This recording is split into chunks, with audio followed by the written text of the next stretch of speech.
வணக்கம்.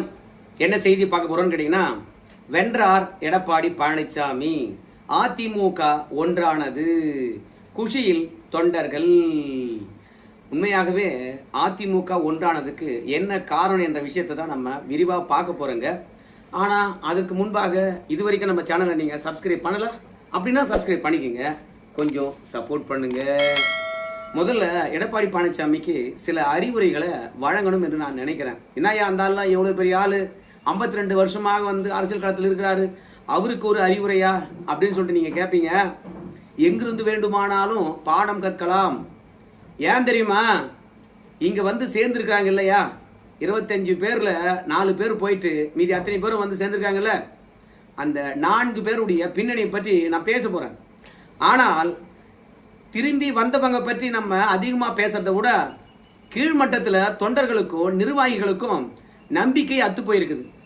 இப்படி நம்பிக்கை அத்து போயிருக்கின்ற விஷயத்தை அடிப்படையாக வச்சு தவேகாரங்க உள்ளாட்சி தேர்தலுக்கு அதிமுக காரங்களை கொத்து கொத்தாக அள்ளி கொண்டிருக்கின்றார்கள்.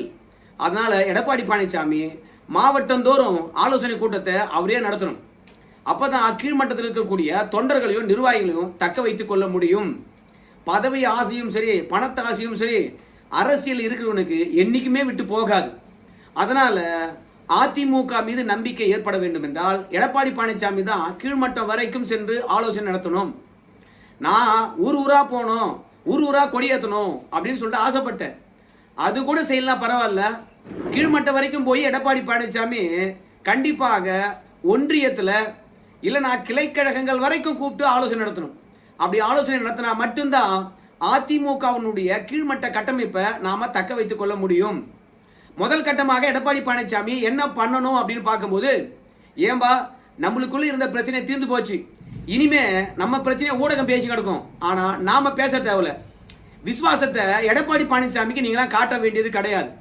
நீங்க விசுவாசமா இருக்கிறீங்களா இல்லை என்பதை பற்றி நான் தெரிந்து கொள்ள வேண்டும் என்றால் நீங்க கீழ்மட்டத்தில் போய் ஆலோசனை கூட்டத்தை நடத்துங்க.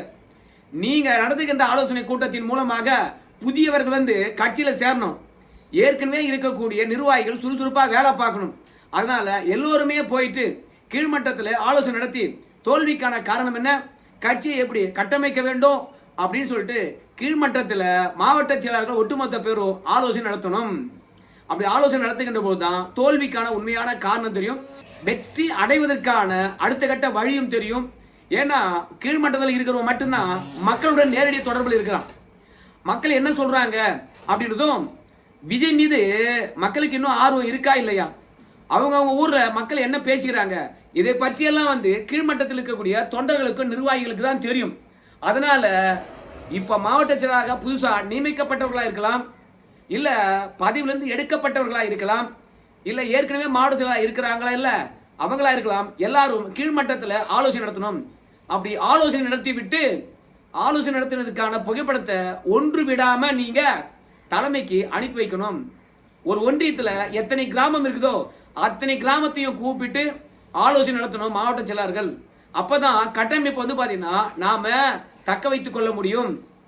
தவேகாரங்க பொறுத்த வரைக்கும் இன்னைக்கு அதிமுக எம்எல்ஏக்களை திருப்பி அனுப்பி இருக்கிறாங்க கண்டி எடப்பாடி பழனிசாமி கோயிச்சுக்கிட்டு பதவி ஆசை பிடிச்சி பணத்தை ஆசை பிடிச்சி தவேகாவுக்கு ஆதரவு தருவதுக்காக போனாங்க பாருங்க.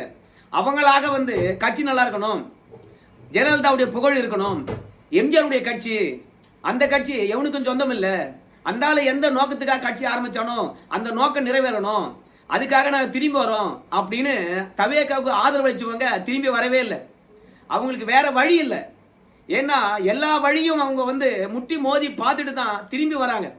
ரெண்டாவது, எப்படி அதிமுக போனவங்களுக்கு அமைச்சர் பதவி கிடைக்கலையோ அதே மாதிரி தவேகாவிலும் அவங்களுக்கு இடம் கிடைக்காததுக்கு காரணம் யாருன்னு கேட்டீங்கன்னா தவேகா கூட்டணியில் இருக்கக்கூடிய கட்சிகள் தான். ரெண்டாவது, எதிர்கட்சிகள் அதிமுக இருக்கிறவங்க, இவங்க தான் தொடர்ச்சியாக தவேகா போகின்ற பாதை சரியில்லை, அவங்க ஜனநாயகத்துல சரியான முறையில் நடந்து கொள்ளல, குதிரை பேரத்தை ஊக்குவிக்கிறாங்க, ஊழல் சக்தி என்று அதிமுக விமர்சனம் பண்ணிவிட்டு அங்கிருந்தே ஆட்கள் எடுக்கிறீங்களா அப்படின்னு சொல்லிவிட்டு தவேகா கூட்டணியில் இருக்கக்கூடிய கட்சிகளே எதிர்ப்பு தெரிவித்தனர். இது விஜயனுடைய இமேஜை கெடுத்துடும். ரெண்டாவது, பொதுமக்களுக்கு விஜய் மீது இருக்கக்கூடிய நம்பிக்கை அத்து போயிடும். அதனால தயவு செய்து அதிமுக எம்எல்ஏக்களை கட்சியில சேர்க்காதீங்க. உங்களுக்கு போதுமான ஆதரவு இருக்கிறது, பெரும்பான்மை கிடைத்து விட்டது. அப்புறம் எதற்காக அதிமுக எம்எல்ஏக்கள் வரன்னு சொன்னா கூட வேணாமே?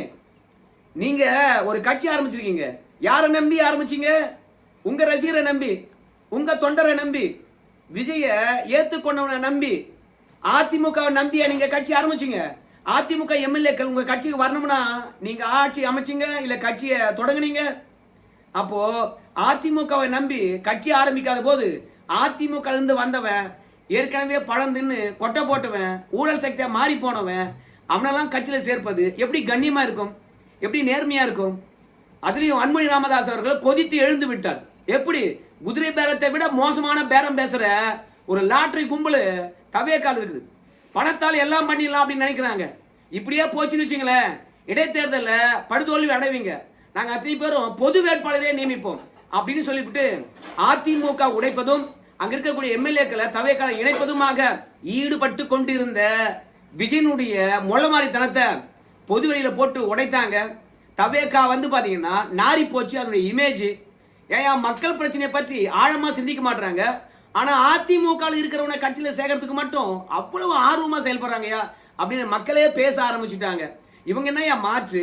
அதிமுக காரன கட்சியில் இணைப்பதுக்கு தான் ஓட்டு போட்டோமா அப்படின்னு வெளிப்படையாகவே மக்கள் பேச ஆரம்பிச்சிட்டாங்க. பார்த்தாங்க அப்படியே அதிமுக காரன் பணத்தாசை பிடிச்சிக்கிட்டு பதவி ஆசை பிடிச்சிக்கிட்டு நம்மளால வந்துருவான். இப்படியே தொடர்ச்சியா நம்ம சேர்த்துக்கிட்டே இருந்தோம்னா ஊர் உலகமே காரி துப்பிடும். தேர்தலை போய் சந்திக்கவே முடியாது.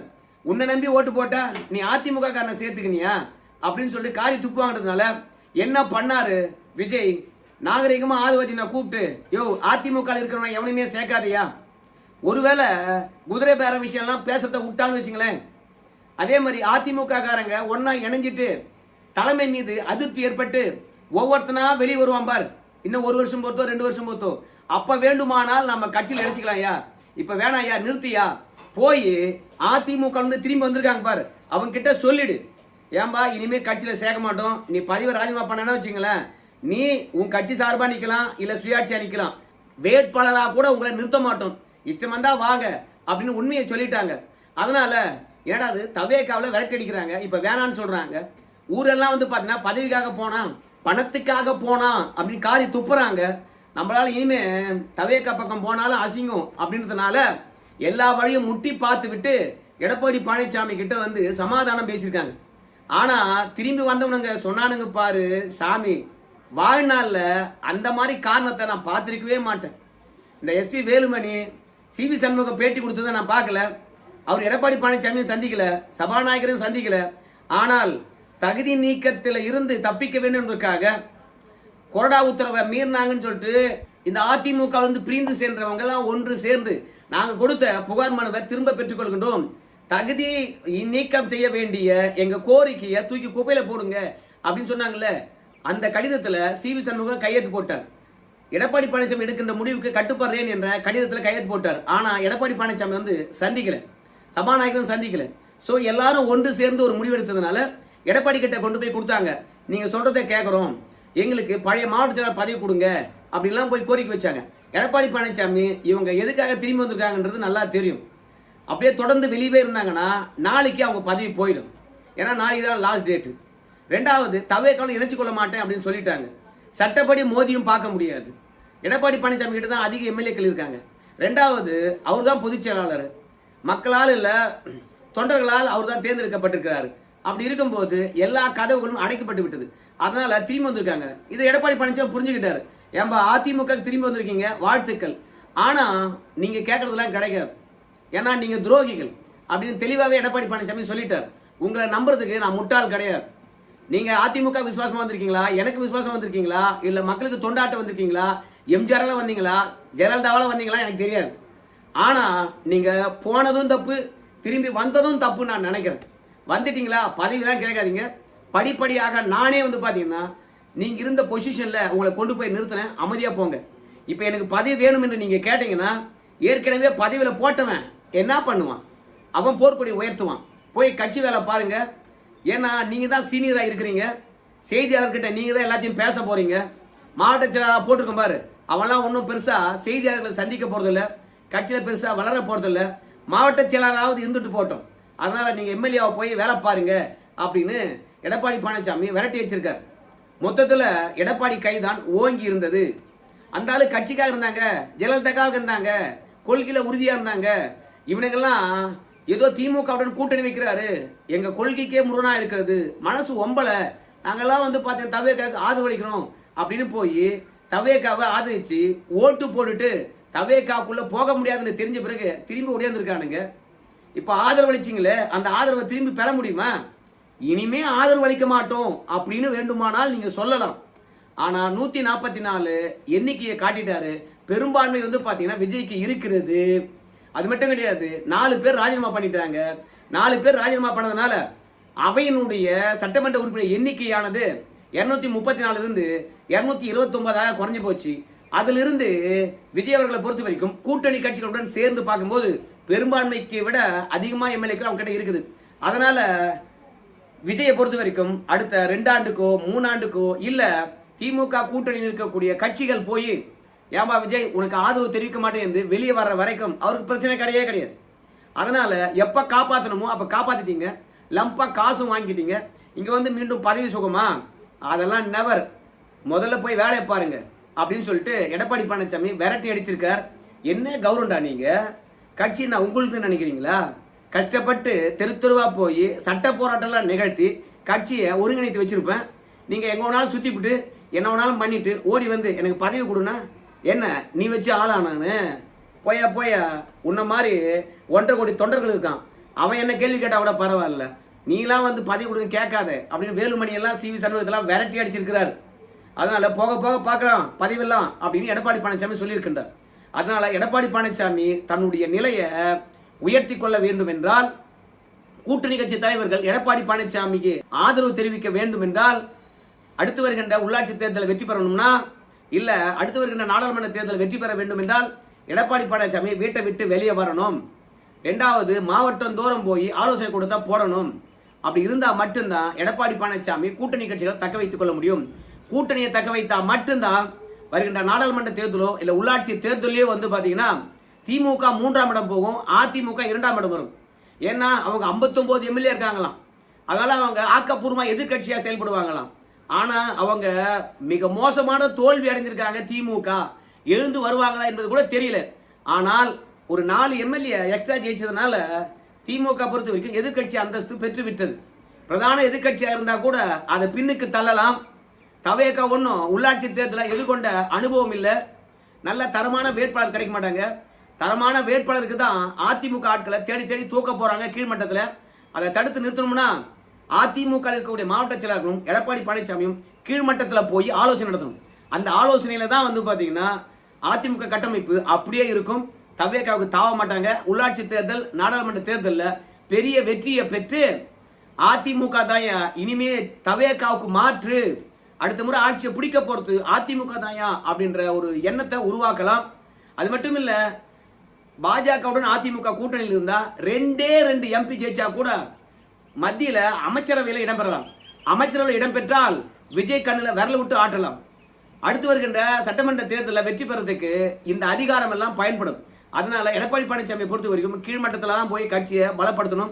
வெளியே வந்து கட்சி தொண்டர்களை சந்திக்கணும், மக்களை சந்திக்கணும். எடப்பாடி பழனிசாமி முடங்கி விடவில்லை அப்படின்னு மக்களுக்கும் தொண்டர்களுக்கும் வந்து பாத்தீங்கன்னா மன உறுதியும் மன வலிமையும் நம்பிக்கை ஏற்படுத்தணும். வெறுமனே தவேகாவை வந்து பாத்தீங்கன்னா ட்விட்டர்ல எதிர்ப்பதும் அறிக்கை விட்டுக்கிட்டே வீட்டில் இருப்பதும் கூடாது. ஏன்னா இன்னைக்கு இருக்கக்கூடிய அரசியல் களம் என்பது ரொம்பவோ போட்டி மிகுந்தது ஆயிடுச்சு. எடப்பாடி பழனிசாமி வெளியே வரணும். சோ இந்த புரட்சி பேசிக்கிட்டு பதவி பின்னாடியும் பணத்து பின்னாடியும் ஓடின சட்டமன்ற உறுப்பினர் இருக்காங்களா அதிமுகவில், அவங்க கிட்ட இருந்து எடப்பாடி பழனிசாமி வெற்றி பெற்று விட்டார். அவங்களும் மண்ணை கவ்வி அதிமுக வந்து சேர்ந்துட்டாங்க. அதிமுக ஒன்றிணைந்து விட்டது. ஆனால் ஒன்றிணைந்த அதிமுக வலிமையா இருக்கணும்னா எடப்பாடி கையில் தான் இருக்குது. நிறைய ஆலோசனை வழங்கியிருக்கும். என்ன பண்ண போறார் எடப்பாடி பழனிசாமி பொறுத்து வந்து பார்க்கலாங்க. நன்றி.